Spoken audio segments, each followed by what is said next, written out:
সরকার তো মানে লাইক এই হিজরা হিজরা মানে হিজরা হিজরা বিলা করে সরকারও নিশনা হয়ে আছে।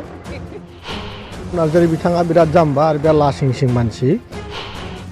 रघुराम नार्जारिया गाव मोजाङै मिथिगौ कारन रघुराम नार्जारिया दिनैहालागै जुलि लानो हायाखै। बिनि ओंथिखौ जोङो बुंनो थाङोबा बिथाङा सासे हिजरा होननानै बुंजागोन। जे मोनसे समाव जे रोखोमनि बर' जाथिखौ खावनै खालामनानै बिथाङा गोबां मानसिखौ माने अलखदाव खोलैनानै गोबां मानसिनि जिउ खहा खालामबोबाय। फैगौ 25 बोसोरालागै आरो बे हालामाव बिपिएफ होननाय मोनसे राजखान्थि दोलो थाया। सरकारखौ हिजिरा होननाय बुंनायाव बिथाङा मा रोखोमनि साननानै बुंदों बुजिया, कारन बिथाङा जुलि लानो हायै सासे सुबुं, बे बाथ्राखौ सासे आइजो सुबुङा मोजाङै बुजिखायो। बेखायनो सासे हिजिरानि खोथाखौ लानानै जों बुहुत बुंनांगौ साना।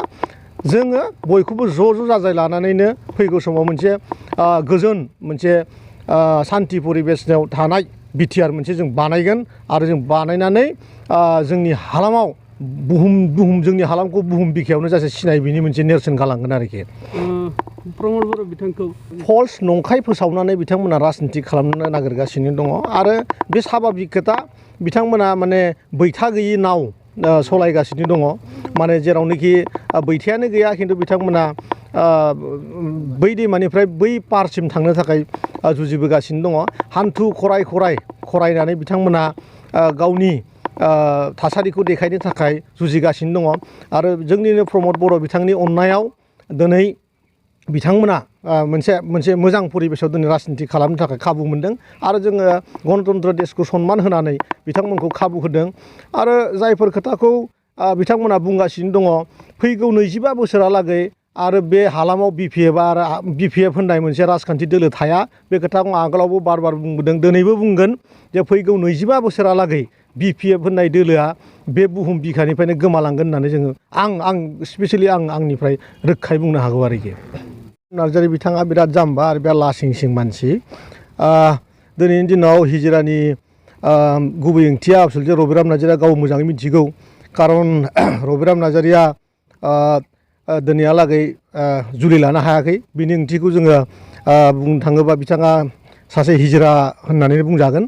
आरो जे रोखोमनि जोंनि खुंथायनि सायाव बिथाङा सोंखारिदों, बिथांखौ आं बुंनो लुगैयो जे जोङो गोलाव समाय जि मोनसे जोंनियाव थासारि मोनसे दंमोन, बे थासारिखौ फोजोबनानै मोनसे सुदेम थासारि जों बेयाव बानायदों आरो बे सुदेम थासारिजोंनो लोगोसे दिनै जोङो गोबां रोखोमनि खामानि मावबोगासिनो दं आरो मावलांगोन।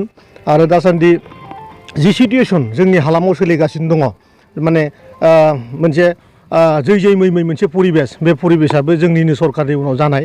गतिके रघुराम नार्जारिखौ आं बिथांखौ डाइरेक्टैनो बुंनो सानगोन जे मोनसे समाव जि रोखोमनि बर' जाथिखौ खावनै खालामनानै बिथाङा गोबां मानसिखौ माने अलखदाव खोलैनानै गोबां मानसिनि जिउ खहा खालामबोबाय। बे बारावबो जाहाथे बिभिन्न खोथाखौ बुंनानै माने उल्था फाल्था खोथाफोरखौ बुंनानै जाहाथे गाव बेफोरबायदि थासारियाव जाहाथे गोजानाव थायो, आं बेखौ बिथांखौ खावलायो आरोखि। नंखाय बाथ्रा, कारन इउपिपिएल सरकाराव गासैनोबो समान मोनथाय होगोन होनना रादाय होनानै सरकाराव फैदों, गोजोन सान्थिनि मोनसे रादाय होनानै सरकाराव फैदों आरो जोंनि मेन मन्त्रआनो जाहैबाय गोजोन सान्थि। बिटिआर एकर्डआबो सान्थिनि थाखायनो जादों आरो जोंनि गुबै खामानियाबो सान्थि लाबोनाय आरो दिनै सार'फाले सान्थि। आरो बे बेलायाव जों सोरखौबा बिपिएफ, सोरखौबा जिएसपि, सोरखौबा बिजेपि बा अन्य पार्टिनि खोथा बुंनानै बेवहाय जब कार्ड बा बिभिन्न खामानिफोरावखौ बन्सित खालामनाय जानाय नङा। बे खोथाया एकदम नंखाय। बे खोथाखौ आं नोंथांमोननो बुंनो हायो आरोखि। जोङो फैगौ समाव गासिबखौबो अननाय होनायजों लोगोसे इडुकेसन सेक्टराव बांसिननिफ्राय बांसिन खामानि मावनो थाखाय जों बोलो होदों। कारन थांनाय 17 बोसोर समसिम हाग्रामा महिलारिनि दैदेननाय समाव इडुकेसननि जि सेक्टर, बे सेक्टरखौ बिथांमोना गारनानै दोनदोंमोन। इनफ्रास्ट्राक्चार डेभेलपमेन्ट साननैसो जुदियो स्ल' जायोबाबो इन्टारनेट डेभेलपमेन्टनि सायाव जों खामानि मावगोन होननानै जों रायजोफोरखौ रादाय होबोखादोंमोन। आरो बे लेखायैनो दिनै जिखिनि माने लेप्स दङ गभर्नमेन्ट सालायनायाव बा रायजो खुंनायाव, जिखिनि लेप्स दङ सोलोंथाइनि खेथ्रआव समाजखान्थि राजखान्थि जेरावबो मथथे जिखिनि इन्टारनेल खामानि दं बेखिनि खामानियाव जों बांसिन फकास होदों आरो दिनै जों बिराद साक्सेस दिनै बिटिसिआव खुब पिस आरो बिराद सान्थि दिनै मोनसे रायजो खुंगासिनो दङ बयहाबो गोजोननाय दङ बे खोथाखौ जोङो मानिनानै सोलिदों आरो बेबायदि मथ'जोंनो जों खामानि मावलांबाय थागोन आरोखि रबिराम बिथाङा माने फ्रास्ट्रेसन मानसि आं एसे आगोलावसो बुंखायो बिथाङा सासे डाइरेक्टनो बुंनो थाङोबा हिजिरा खारन बिथाङा गावनो हिजिरा जे सरकारखौ हिजिरा होननाय